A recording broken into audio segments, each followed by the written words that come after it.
چین کے وزیر خارجہ چن گانگ نے اپنی جرمن ہم منصب اینالینا بیئربوک کے ساتھ اسٹریٹجک ڈائیلاگ کے چھٹے دور کے بعد میڈیا سے ملاقات بھی کی۔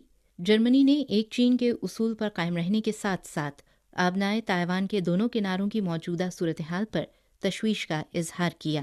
اس حوالے سے چینی وزیر خارجہ نے کہا کہ اس بنیادی حقیقت کو واضح ہونا چاہیے کہ دنیا میں صرف ایک چین ہے، تائیوان چین کا اٹوٹ حصہ ہے اور عوامی جمہوریہ چین پورے چین کی نمائندگی کرنے والی واحد قانونی حکومت ہے۔ یہ ایک چین اصول کی بنیاد ہے۔ امور تائیوان چین کے داخلی امور ہیں جن میں کسی بھی بیرونی قوت کو مداخلت کی اجازت نہیں دی جائے گی۔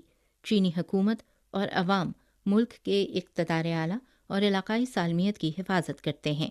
چنگانگ نے مزید کہا کہ حالیہ برسوں میں آبنائے تائیوان کے دونوں کناروں میں کشیدگی کی بنیادی وجہ یہ ہے کہ جزیرہ تائیوان میں بیرونی قوتوں کی